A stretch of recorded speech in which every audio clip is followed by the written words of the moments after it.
Welcome to Slasher Sunday. So, we were going to do a different slasher movie, but on the way home from just seeing this about 5 minutes ago, Kaylee, aka Ghostface here, suggested we just talk about this one. And I did a spoiler discussion on the other four, and I don't want to revisit this franchise, so I might as well get this one out of the way right now while we're at it. As everybody is well aware at this point, to beat a dead horse, the Scream movies are not my thing. They just don't do it for me. We've talked about this enough. Wait, what did you say? Sorry, Ghostface. Did you say they're not your thing? Yeah, they're not my favorite scary movie. But you gonna wear that the whole time?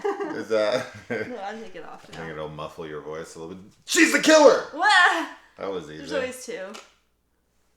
I just pulled Beans my own comes face out. off. Oh, your cat has. The cat. Yeah. Yeah. So, Scream 2022. Yeah. These titles, they're killing me. Scream again. Scream So, louder. Typically, Slasher Sundays are spoiler discussions, and don't worry, these will be spoiler discussioned eventually, but for the first couple minutes here, we'll keep it spoiler free for anybody who hasn't seen this yet, but I can only assume, the Scream fans went and saw it already. Sure. Right? Yeah. We're, what, We're like a quite week late. and a half late Yeah, there? about that. So, obviously I wasn't in a huge rush to see it, but I have seen all 5 Scream movies in theaters now, so who's the bigger fucking Scream fan? All you damn kids out there. Like, I'm the Scream fan. Really? Because I've seen all the movies in Really? theaters, and I watched all the seasons as they aired. I always give the the franchise the chance. So, anyways, I guess the burning question here from everybody, since I'm the Scream hater and you're the Scream lover, is what did I think? And what did you think? Yeah. So, Let's go with why you don't first. No, you go first. No, you go first this time. I go first? I always go first with what I thought. What did you think? Okay, so obviously with this franchise, it always has to be these legacy characters. And within this film, because as I'm sure you can guess with the synopsis here, a new Ghostface pops up. Kids are on the chopping block in Woodsboro, and the legacy characters have to return to help. It's exactly what you expect, this and that. So, within the film, of course, they go through the typical stuff of, explaining the new rules for the new generation, pointing out new movies and new tropes and new labels for stuff, and they have this commentary on the state of film in general, but mostly in the genre. And typically, now this is the first film not directed by Wes Craven, and he brought his own flavor to it, as he would, as any director does, and he did all 4 of the other ones. And with these directors that I know from Ready or Not or the VHS segment, and I like them a lot. I like what they've done. So I was really interested in this for that reason, and I was curious on how they'd change the tone and how they'd handle this material, while of course appeasing the fan base that are there for a specific kind of a tone. And I feel like they struck a pretty good balance of being more serious and also kind of working in the more playful, meta, silly stuff of the film. Now, as usual with these films, the things that I don't really care for, mostly Sidney Prescott, is used very sparingly here and is saved pretty much for the last act. And that is where the film starts to get silly for me. But up until that last act, this was easily the best Scream movie that I had watched. I was really into it until the Sydney and Gale stuff started happening. That said, I really liked Dewey a lot in this. He wasn't his typical silly self, but he was enough that it didn't feel like a different character. So I was super into it. And this is my same problem I have with Halloween, right? It's like, can we get away from Jamie Lee Curtis? Sure. We're fucking 12 movies into this franchise now, and this chick's still around? Like, really? And it's this, I feel the same way here, but that is coming from someone who's biased against the franchise and against the legacy characters of Gale Weathers and Sidney Prescott. They don't do it for me, and they didn't do it for me in this film. I felt like they were an impediment on the film. Like, I feel like them having to be worked into it. That being said, we'll get into the spoilers of it. I like why they're there in the explanation from the killers, obviously, which are not Gale Weathers or Sidney Prescott. Right. They'd never have the balls to do that. Oh my god. Imagine. That's not a spoiler. It's just obvious. They're not the killers. So what do you think? Well, yeah, I like and or love, I guess, the Scream franchise. Really, I'm a big fan of the original. And then the other movies are, all right for me. But this one is probably my second favorite in the whole franchise now. So, I think that it does a great job at kind of balancing the fan service while also bringing some new material to the table.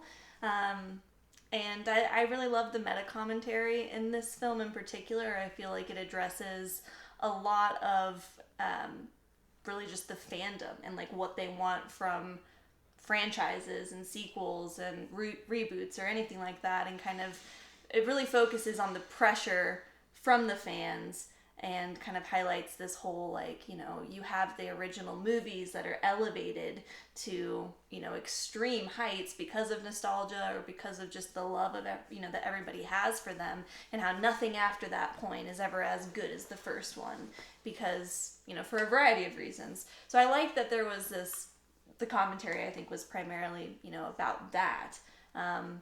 And I mean, I don't know. I love Ghostface. I love the look of him. I know that's something that you don't like in the series, but I thought that everything with him was really great. Or with the killer could be one. Could be 10. Yeah, I don't know. I really enjoyed it. So I guess we just have to get into talking spoilers to go more in depth with it. But yeah. I think if you are a fan of the Scream movies and haven't seen it yet, you should see it, and I think you'll like it. And if you aren't a fan, you might be, surprised at what changes for you. Yeah, I mean, it's just, I liked how the meta was incorporated here. But as I said,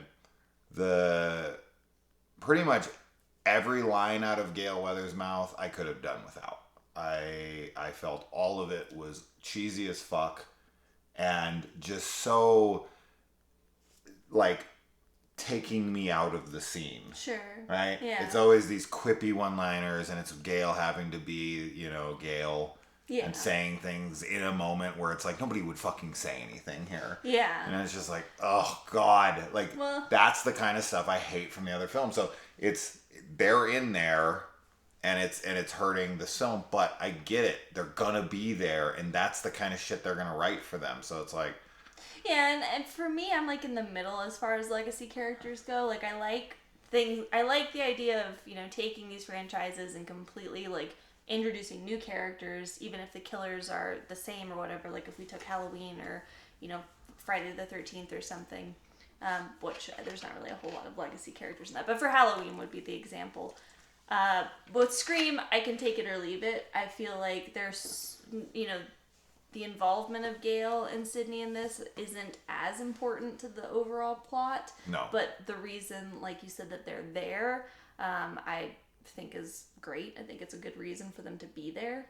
Well, let's stop beating around the bush. Yeah, but their dialogue and everything, they're definitely very two-dimensional characters. Like, I think that there's been attempts to make Sydney kind of like, but she's just not. And I'm not really a fan of Sydney. Like, when I'm a fan, like, what I'm a fan of is, like, Ghostface and finding out who the new killers are and the meta. Like, that's more what I really enjoy about the Scream franchise, not the final girl, not Sydney.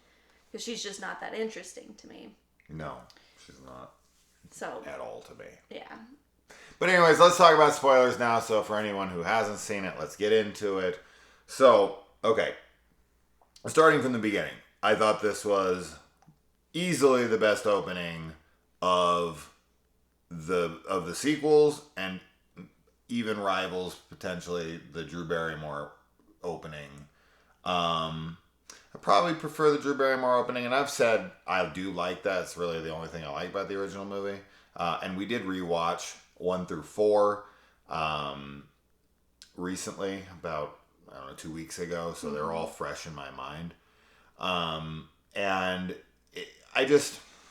Of course, I liked hearing the me fan on the phone talking about elevated horror and Babadook and The Witch and Hereditary and It Follows, like just hearing those titles and talking about, and I like her analysis of what she likes about those movies versus the stabathons, even though obviously I started a channel that kind of got popular for my slasher reviews because I do love slasher movies, and I like all genres or all subgenres of horror, but elevated modern horror like Hereditary, Midsommar, any of those movies are my cup of tea, so to speak. So I like that was mentioned, that we are in that new wave of horror where it's psychologically driven and smarter and more in depth with their characters and whatnot. And Ghostface is kind of pushing back against that, like, no, like, I'm a fan of the old slashers, and this is what it's all about, right? Yeah, and we find out that this is what the whole driving point of it is that they're slasher fans. Yes. Right? And that's that's, part of the commentary. I think the opening is fantastic. I think it does obviously mimic, the original opening heavily. But, that dialogue that she has with the killer of the elevated horror and the old school is great, because I think that I guess I was looking at it from the point of view of like filmmakers and writers who maybe want to write that elevated horror, or they want to write the slasher and they get pushed back from either side, right? Like if you want to write just like the slashy, like, gore fest type of thing, you get all of the fans of, people who are really into psychological horror that, call it trash. And, vice versa, right? Where you have the opposite happening. So I thought that was a really great, discussion. Yeah, and I definitely think there's more serious scenes going on in here, and the characters didn't feel as 90s stale teen drama, Dawson's Creek feel. Like, they felt better, but they still have that, like, edgy, cool, modern feel to them. The friend group, right, is the core friend group. Like, you have the different stereotypes that are there, and that's part of the Scream, movies, is having those, specific types of people. Because they are caricatures. Like, that's kind of the whole meta part. The meta reference is like, here's the jock, here's the film nerd, here's the, like, hot girl that's not, very intelligent. Yeah. Well, they take one scene to the meta extreme. I loved it so much. And you can see it coming from a mile away. Sure. But, you have a film within a film within a film. They're, doing a scene that you're very familiar with. Yes, it's iconic. And I like that this girl kind of realizes it in the moment, which she should. Like, why don't you turn around? Why don't you turn around? She's watching a movie based on a true story that's actually the movie that we know. And she's watching a movie based on that true story that's a movie.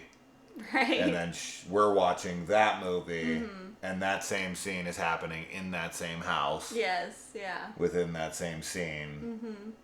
That's a... It's like... It's meta on like eight layers, right? So, and that's to be expected. I loved it so much. Yeah. I'm surprised, honestly. If I was to do a Scream movie, if they were like, Jason, you think... Oh, wow, you think you're so fucking above Scream. Yeah, like, why don't you write a good one? Mm-hmm. My approach to it, for sure, would be taking a page out of Wes Craven or Lucio Fulci's book, or Fulci, as you like to call him, and actually making this thing meta. And having... The only reason I would have wanted to see the legacy characters back is if it was Neve Campbell. Sure. Like and Courtney Cox. Yeah. And David Arquette. And some Scream fanboy was like, I don't want the franchise to die. Yeah, I'm gonna... And he like lures them back to Woodsboro, where they actually filmed it. Which, whatever town that is. I'm sure there's some Scream nut fucking screaming at the screen right now that I don't know where it's filmed. It ain't Halloween, so if it ain't Pasadena, I don't know where the fuck it is. It'd be ironic if it was Pasadena. Yeah, right? I don't think it is. Pretty sure it was filmed in California, though. Anyway, actually, no, I don't know that. I said I'm pretty sure, and I'm not pretty sure. Not sure at all. But, yeah, I think it would be cool if, like, fuck it, let's go full meta, right? And, like, Neve Campbell's getting the phone call, and she's like, you know how many fucking phone calls I get a day? Like, fuck you, lose my number, and, that I would like that approach if we're going to bring back the legacy characters. But I get it. It's what gets people in the door. And they kept that part of the film pretty small, and I feel like Dewey gets the best screen time. Yeah. And, thank fucking Christ, they actually killed a legacy character in this movie. Thank you, for fuck's sake. I knew pretty much I was going to bet every single fucking cent I had, and then some, that Gale Weathers and Sidney Prescott were not going to die in that kitchen. It's so funny, so when she gets stabbed, I'm like... They even, like, the killers talk about that. Like, you've lived way too many times. Like, that's sorry. Yeah, if you live, it'll be ridiculous, like, he says they that. are, like... They're the horror fans, right? Yeah. Like, so I can see, like, things that you have criticized about the film, and, like, other people, like, they're talking. But in doing that, they should kill them. I know agree. The fans would 100%. freak the fuck out. I would have been totally happy if Sydney or Gale or both had died. Both, of course. But it's just funny, that's the criticism, and they end up walking away. Anyway, and which is, maybe one of the actual, like, criticisms I have of the film is that they both get shot. And you even pointed it out. They're like sitting on the ambulance. They're just hanging out. And it's very weird because it's like they got shot like surgery. right in a pretty sensitive spot that would have lost them a lot of blood. Getting shot is always in a sensitive spot. Well, but There's like I know, were like shoulder shot, but they're shot like in their bellies. Even then, you still have to go get surgery. Sure. But, okay. That's you can't get shot and not have surgery. Yeah. Like, they don't just go. Medic shows up and is like, oh, let me look at that. Oh, stab wound, gunshot? Let's just put a Band-Aid on that. They're Band-Aid. Okay. The problem the way the scene should have played out there is they should have been in the back of a fucking ambulance about to be taken away because they're fucking victims with stab wounds. Like, you just got stabbed. Gale got shot. Yeah. Here... Okay? Right. She's fucking hemorrhaging. Why is she not being taken to the hospital? Yeah, this is so asinine. And they're just like out there sipping coffee. Yeah, they seem they're very just like, fine. Oh yeah, that just happened. Oh, you're going to be fine one day. One day, right. It's like, what the fuck? Why are these people not on the way? Oh, they've been stabbed 100 times. They're good to go. Yeah. No. See, Yeah. So that was definitely frustrating. Easily, by far and away, this movie would have been my favorite Scream movie 1,000 times over if they had the balls to do the one thing that none of these would ever do. And that is the killers totally fucking get away with it. Stage it to look like exactly... Because every one of these fucking movies, every single one of them, including this one, the killer comes out, reveals his plan. I'm going to frame you, and this is what it's going to be like, and everyone's going to think this. And then the person gets the thing, and they kill him, and it thwarts their plan, and they shoot him in the head. Come on. Every one of them? No. At least in one of these, the killer should be smart enough to get away with it. To not sit there and just fucking be like, well, here's my plan, and this and that. If you want to tell them your plan, fine, but then fucking kill them. Shoot them. When she is like, never fuck with the daughter of a serial killer and stabs him through the face. He's a gun with his finger on the trigger, right? To her fucking head. She stabs him in the face and he goes, oh! 100% he'd pull the trigger and blow her fucking head off. 100%. I agree. The reflex of getting stabbed through the face would be immediately tense. Yeah. And his fingers here. And you're dead. Yes. Come on. That kind of shit is just so stupid. And this is where the film loses me. Everything else up to that point. Because then even the reveal of the killers is this girl who couldn't lift a fucking paperweight. Somehow overpowers multiple people in this film, including Dewey. Well, which is absolutely asinine that she could fucking overpower Dewey like she does. There's no fucking way. None. Zero. And people, he has nerve damage or something. No. Yeah. No fucking way. The person in that ghost face costume was way bigger than that girl. Yeah, and we know it's not... Show me the stunt person who was actually in that scene. I guarantee you it was not that girl or anyone her size. Not even close. Yeah, that was going to be my other main criticism of the film, is that I feel like that her stature does not... it just doesn't add up with some of the scenes where she would have had to be in the Ghostface costume. They had the boyfriend. Well, but he was... who's physically able enough to do this. Yeah, but in that scene in particular... But write him out of that scene so that he can be the male that's fucking overpowering these people. Or get a strong female, a female that isn't this big around. Yeah. There's no way. I agree. I think that it's silly because it just doesn't make sense. Why? I mean, she's wearing a vest, obviously a bulletproof vest, so that would make her a little bulkier, but not height-wise. So I thought there was some discrepancy with when she was supposed to be in the Ghostface costume. Yeah. But about that scene too, I actually really love Dewey's death. I think it was a great death for him. I love that she's like, it's been an honor, or it's an honor, whatever. When she kills him, because it's the fanatic in her speaking, and all that was fantastic. And the other thing that I really love about this movie is Sam as a final girl, and I love that she is Billy Loomis's daughter, and I love that she sees him and is schizophrenic, or maybe not schizophrenic, but she's having she has hallucinations of her dead dad, and I really like that her hallucinations end up helping her in the end. Not necessarily that she's embracing her serial killer side, but just, it's obviously not really her father speaking to her. It's just a part of herself that she's afraid of. So I thought that was really cool to see, just kind of representation, I guess, in a good way. I think seeing Skeet Ulrich was definite, or Ulrich, is his name? I don't know. But seeing him was very surprising, for sure. I was not expecting it, and I thought he looked really great, actually. The de-aging on him, and just, it was really cool. Every time he showed up, it was just like, whoa, I can't believe he's there. Yeah, so that was cool.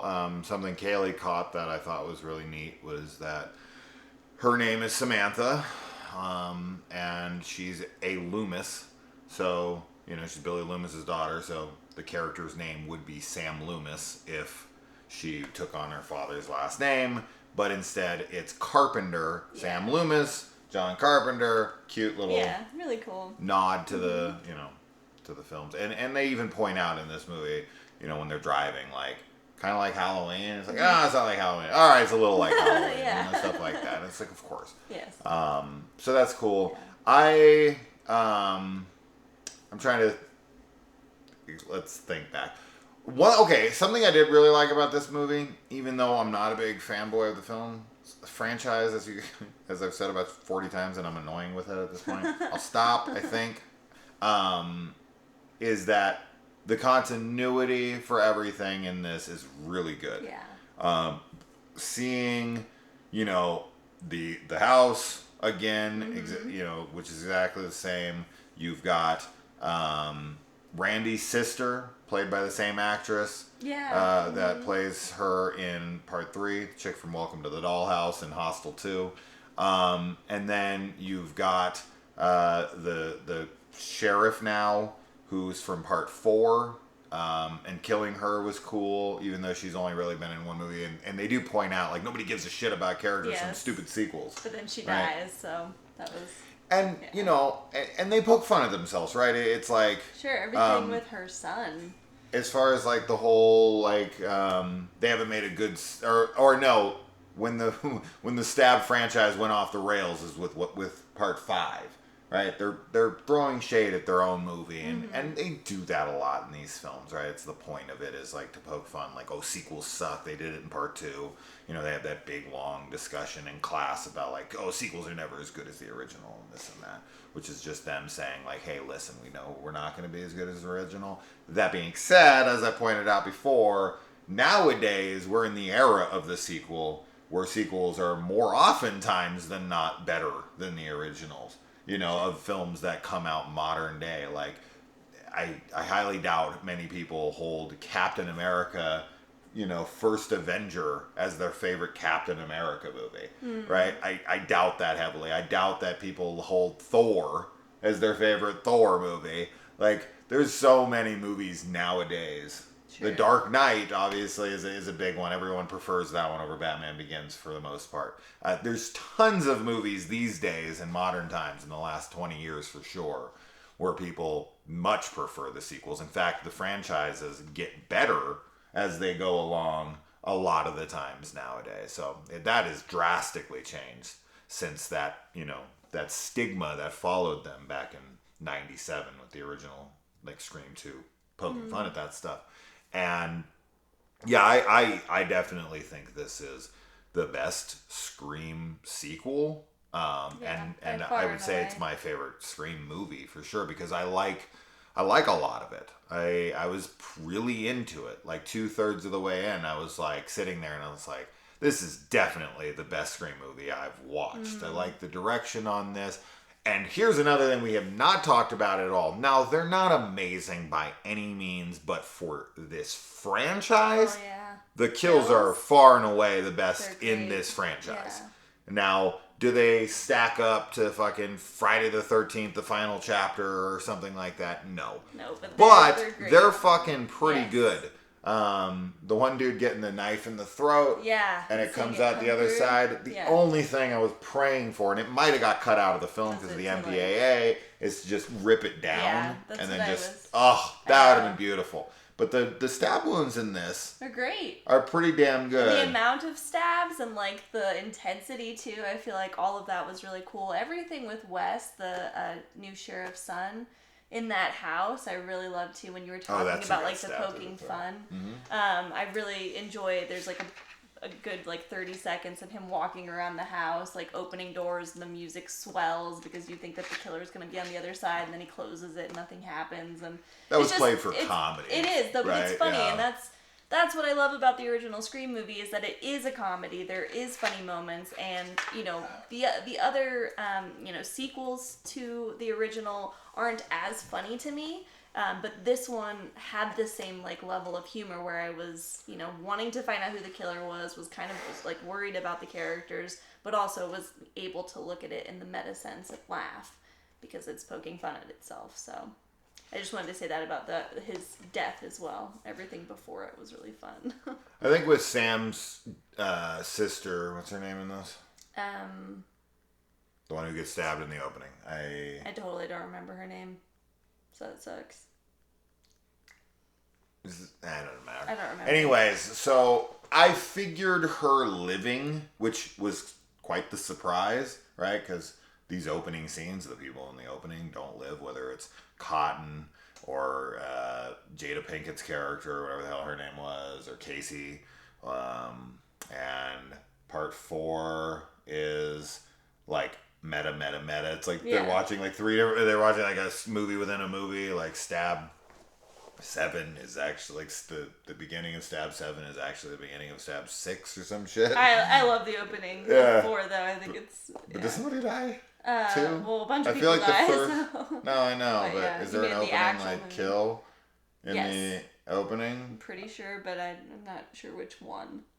I'm mixing them all up in my head. Exactly. Of like which one's the movie within the movie and which one's the actual right. movie we're watching. Yeah. I can't even. We just watched it. I know. That's how fucking they do so many movies within a movie that I'm like, wait a minute, what happens? I know that something has to happen in order for that to get set off. I know the girl's in the closet. I'm pretty sure. That he comes out of the closet and kills that chick across the way. On, I know, but that's pretty. It doesn't matter. Let's stick to this movie. So in these movies, typically, those people don't live, and this person does live. And you're thinking, we immediately were like, okay, something's up with that. Yeah, we thought there has to be a reason for why she survives. We definitely and thought we're like, she might be a killer. Probably the killer. She probably is pissed off, like, you're fucking, yeah. Yeah, and I thought, I thought she was gonna try to, because she wanted to be Billy's daughter, and like she found out that her sister was his daughter, and was like, what the fuck, like I should be.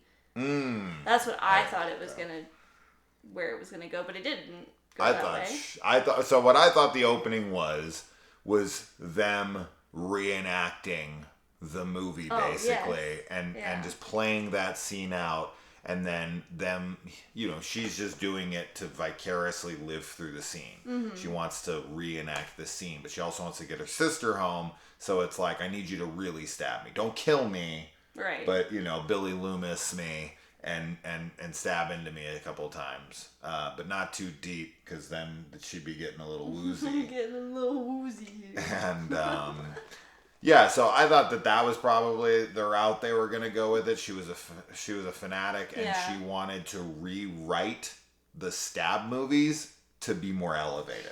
So I agree with you. That's what I thought overall was her plan, but I also thought that she was jealous about her sister being Billy's daughter. Yeah, I didn't think of that. So I'm hearing it for the first time now. I definitely did not think that. Yeah. But now the killer's motives is to...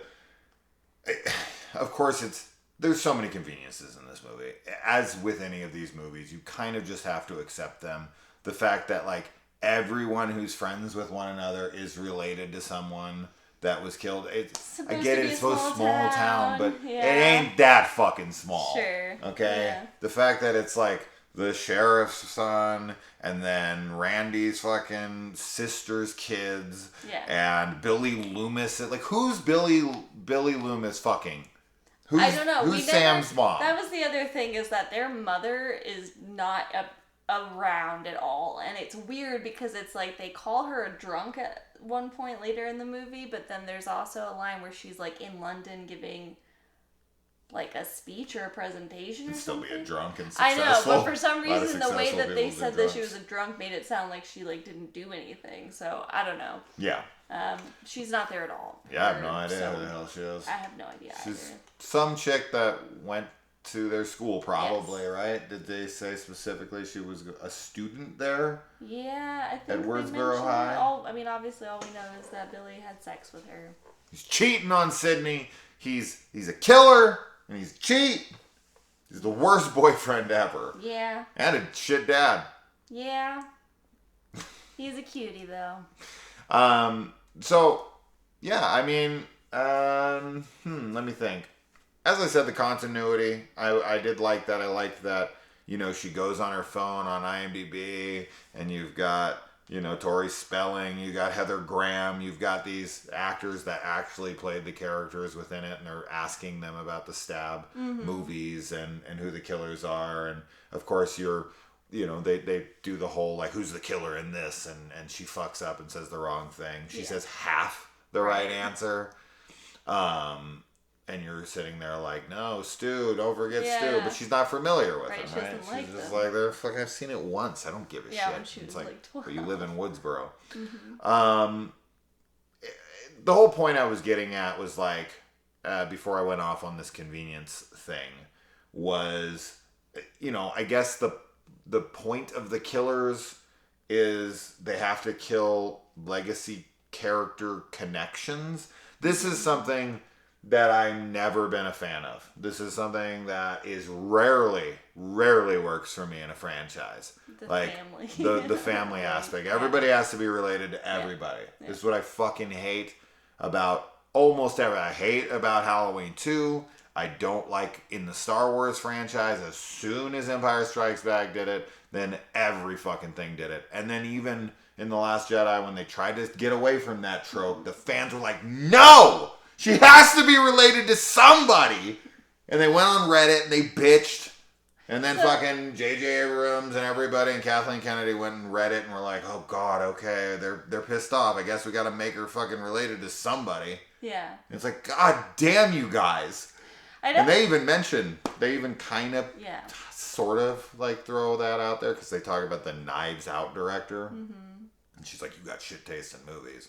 But of course, it's the elevated person who understands The Last Jedi, and it's the dolt who only likes stabby things and no, expansion of ideas. Yeah. That's like, no, that sucks. I think with the Scream franchise, though, they could definitely get rid of the family link. Like, killers could just be trying to recreate the original scenario, but not needing them to be connected in some way. But I do think that it works in this sense because it is so meta that it's like they would want to have a link to the original. With something like Halloween, I think there needs to be no connection. Like, we've talked many times about having Michael just go around killing random people would be way better. But in Scream, I think it works for them to want to have the connection because it is about the fandom, for every killer. It's about the fame and, like, this, the original murders. So. But this is, I went into this for like probably 10 minutes in my Slasher Sunday review on Halloween 2018. The problem then that you run into with bringing legacy characters back, but then taking away what you've set up in the past, is then you have to deal with the fact of why would Michael Myers still be coming after Jamie Lee Curtis or Laurie Strode? Oh, absolutely. If she's not his fucking sister. But now it's like 40 years later and it's like, who the fuck is this bitch? Now, they explain it well enough in Halloween 2018. It's Sartain and all that bullshit. It's fine. Whatever. But you do, it's you're damned if you do, you're damned if you don't in this scenario for me. At this point in the franchise, you're kind of, you're expected. You're, a certain word? Well, almost like required to or something. But in this, in Scream, though, the continuity is great. Like, there's no, like, rewriting what Sydney was doing or what Gail was doing. Yeah, the continuity is great. So but now, everyone doesn't have to be related. I agree. But I think it's okay with this. He doesn't have to be the sheriff's son. She doesn't I have agree. to. They don't have to be the twins of Randy's fucking. But I get it. People are like, "Oh, nostalgia! I know who that is." But not even just nostalgia. But it's the meta commentary, right? Like they are like that. The killers are the ones that are wanting the connections too, and that's us. That's the fans of the franchise that want those connections. But the people in the audience have to just be sitting there like, okay, what are the fucking odds that all the people who are connected to the people are the only ones that aren't going to leave the party, right? And they're all just happen to be friends, and they're all there, and that an inhaler is what's going to bring them. It's pure convenience. But like that's the film, right? Yeah. But I don't like that. I know. I don't like that. It's kind of like they talk about in Stab 8. And I like that too. That actually I like and dislike at the same time, is that they're like, why don't you just call it Stab 8? You're not fooling anybody. The fuck is up with just calling it Stab? But it's like, but you did it. So I get it. It's they're poking fun at themselves, but it's like, You know it's wrong. So why are you doing it? Because it's what sells and it's what's hip today, is to name it Scream. Fuck that title. The title is so lame. And they even have the M to make a V that makes a 5.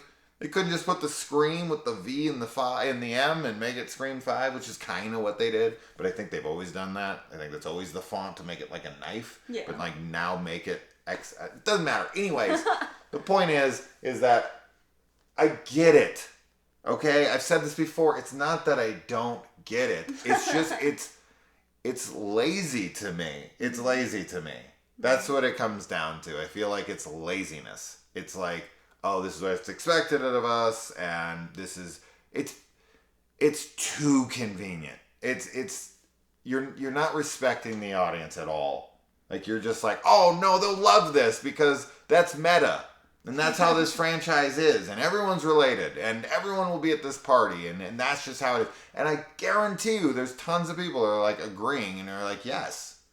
Sure. Yes, I want that. And that's what and people fucking, certain people love this movie. And it has a 7.2 on IMDb, which is high, easily the highest rated sequel in this franchise. And I get it. It's a good sequel. It is. I like it.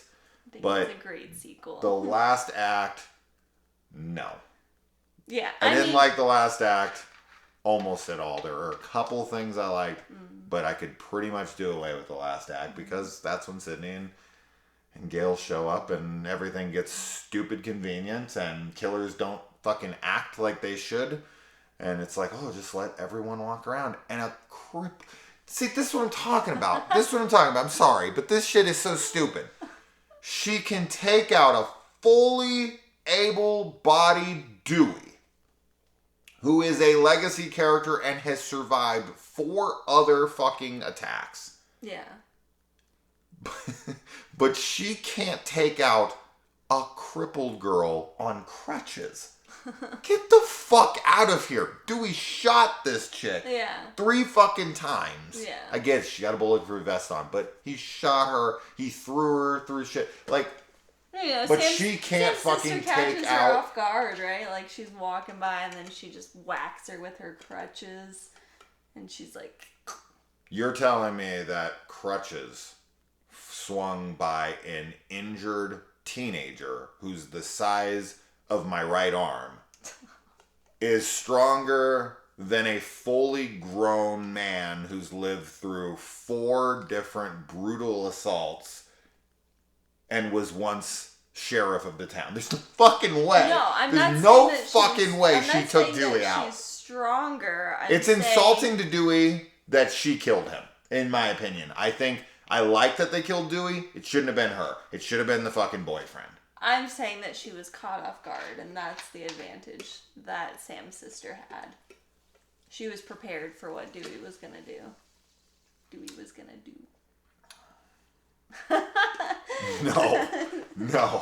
No. There's no fucking way. Now, do I think the girl could beat her up with crutches? That girl? Yeah, absolutely. But she couldn't take Dewey out if that's the case. See what I'm saying? I'm totally fine because that girl who is the killer would absolutely get taken down by someone who's crippled with crutches because she's this big. Okay, so I'm fine with that, but you can't ever kill Dewey, right? Have the boyfriend write it in a way where he has to run off, do something. Get creative, writers. Have him have to run off to do something. Whatever it is, I don't care. Figure it out. He's the fucking killer in that scene. Problem solved. Sure. Yeah, I agree. Even though he's not really all that tough, but no. It's tougher than that girl. 1,000%. Okay, moving on from that. It's just stupid. But that's this franchise. There's so many things like that. It's like, okay, I guess so. It's like fucking the second one. The mom. Come on. That chick ain't taking no one out. She's like a 50-year-old fucking housewife. It's ridiculous. It's goddamn ridiculous. Anyway, what else? I don't have notes, so I can't really. But I mean, we've talked about it a lot. Yeah. I don't know. I feel like we covered a lot of it, to be honest.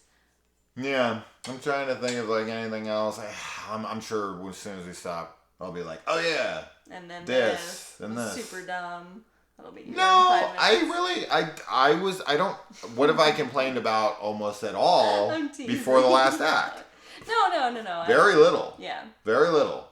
I like that. Okay. I really liked all the stuff with Dewey and his life without Gail, and him kind of like looking at his phone, and he's going to text her, and he watches her every morning, and I love all that that as emotional stuff I thought was great. I thought his performance was solid. I really liked David Arquette and Dewey's character in this, and I think they did him a really good, solid here by portraying him in this way before his demise. Yeah, because right? he's had some kind of he was a total character dope in the change, movie and got killed. I'd be like, yeah, and it's fun because he's like, I've been stabbed 9 times. Like, you think I want to do that again? And obviously he does call that it's the boyfriend in part in the beginning as well. He talks about permanent nerve damage. Yes. And he has like this, he talks about his limp and everything. So maybe he wasn't that strong. Maybe that's why she. That basically disappeared in part 4, though. He seemed completely able-bodied in part 4. They completely just ditched that. Yeah. Wes was like, nah. Or David was like, I don't want to limp around anymore, and I don't want my arm up to like this. Yeah. But I think in this movie, he has no disability that I can see. He talks about it, but he seems to walk fine. He limps a little bit, but not enough that a high school girl is going to take him out. And this girl is in high school, right? She's like 16, 17 years old. Yeah, and the dude who is her accomplice, they're fucking, right? Yeah. Like she's like baby online. And all this stuff. Like he's a pedophile too, right? He's fucking a teen. Like he's fucking an underage girl. She might be 18. They might be like seniors or something. That would be. I mean, I guess on his list of things he's doing, fucking a girl that's like just about to turn 18 probably isn't the worst thing he's doing.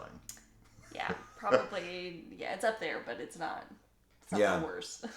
I believed her more than him. Like, I didn't dislike it. I thought he was really funny throughout the movie. He was very funny. I know him from The Boys, which is a fantastic show that I will have to show you before season 3 comes out. But he has a lot of really funny lines, and there's a lot of like poking fun at we shouldn't do this, and I'm not gonna get killed, and keep my blood in my body. And, yeah. I thought the comedic points in the movie were great. I was laughing pretty frequently at all the major ones, at least. So yeah, and he was good. He was really good. I don't know. She just came off. Now I know her from Once Upon a Time in Hollywood, which is one of my favorite films of the last decade. And she's fucking nutty in that one.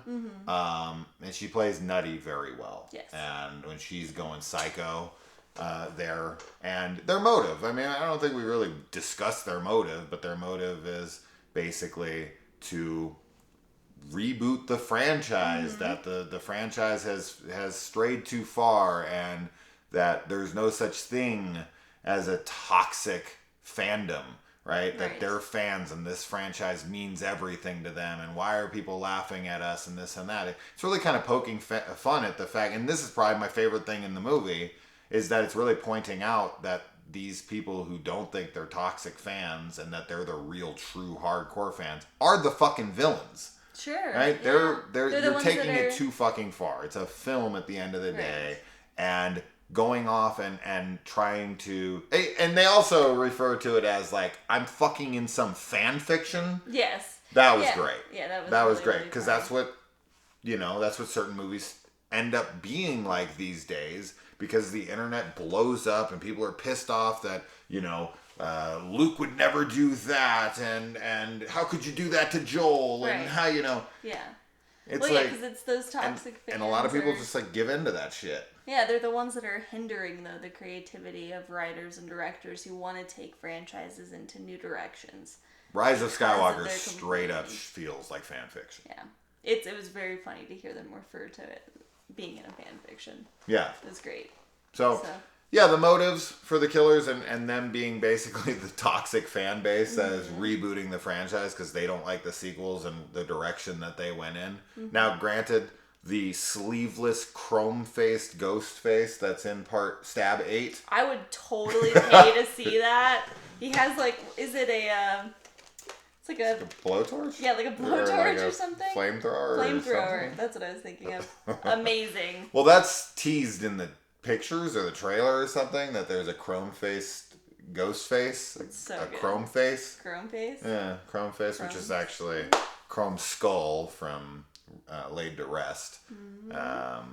But anyway, yeah, it is in here as, kind of a joke that the franchise... Now, I will say, whatever the fuck is going on in that movie looks horrendously No, it awful. does. It looks like it's filmed in some backyard and like on a fucking, not even like an iPhone. I'd still watch it. I'd still 100% watch it. Yeah. It's the person who's... I feel like the person who's like talking about it in that scene is a famous YouTuber. I don't know who that is. Yeah. Yeah, the couple that's or the two people that are. I know there's two people, but I thought the guy was somebody. Maybe I didn't get a look. I thought it definitely wasn't anyone I thought it was like. So. I don't know. I don't ever watch. Honestly, it's funny. I do this channel, but I almost never watch horror stuff on YouTube. I'm always watching Phoenix Suns recaps, Star Wars Explained, and that's like almost all. and political videos. Oh yeah. Which I've really cut out of my life for the most part lately. I'm just like, I don't fucking care anymore. I'm just shutting it off. I'm gonna take a break from it for a little while. But anyways, so Scream 2022. Scream some more. Scream again. Scream longer. Yeah, the last Scream. No. I know, you can't put the final Scream. or the Scream last because it won't be. You think we'll get another? Maybe. I think that especially if this film has like a 7.0 rating and it kind of stays. 0.2. Yeah, I think it's possible, and I would not mind another Scream movie. That's like Hereditary. Yeah, ratings. High, which is that's not what I rate Hereditary at, but no, this is not. This Hereditary. isn't Hereditary at all. But this was a great. It's my favorite sequel for sure. I love the original, and then there's this one, and then probably 4 next. So I'm hopeful. Actually, I wouldn't mind another movie. Give me more of that meta. I'm done. Give me more of that ghost face. Let me see him in a chrome mask with a flame torch. They do what I said. And do the meta approach. The new Nightmare version. Or they're done with Sidney Prescott. But I don't see them ever doing that. You know? I don't know. Maybe when Laurie Strode dies, she can die. Laurie Strode better fucking die now. If she fucking, I'm done. I'm killing her myself. Like Laurie Strode ends. Somehow. I'm going in the movie. Be like, no. It's ridiculous at this point. It's like they say in this movie. It's ridiculous at this point. You gotta go. Okay? I mean, one last thing, and this is it. In a franchise like these, right? Like Luke Skywalker, whoever, they can survive those movies because of how the movies are set up. The franchise in which it lives in, it makes sense. Luke Skywalker is a fucking Jedi Knight. Like, this is, whatever. In a slasher, it really starts to take away from the scariness and the effectiveness of the killer. Yes. When the same person lives over and over again. It's like, how much... Like, you're not even this formidable at this point. Right. They need some kind of special power. Fucking kill this person or something already. That makes it so that there's a reason why they're surviving. Because it's plot armor, yes, right? It's like, how the fuck can you kill 300 people, but you can't kill a 17-year-old babysitter? Yeah. Who has her back to you multiple times in the movie. Stabs her in the arm, then he misses her on the couch, and then... Come on. It's plot armor. And that's in the first movie. That's fine, okay? But once you get to movie 12, it's like... Why? You still haven't killed this chick yet? Come on, man. It takes away from the legacy of the killer. It's like... Get this shit done. I agree. I think with slashers that there really shouldn't be a whole lot of legacy characters after a point. Yes. Sure. That's my 2 cents. It's good 2 cents. All right, guys. Until next week, which will be the movie that we were supposed to do this week, but you'll have to fucking wait Find to out. find out. But I will say, Fuck around and find out. Japanese Hype. and from the 80s. That narrows it down a lot. So, see you next week. Bye. Bye.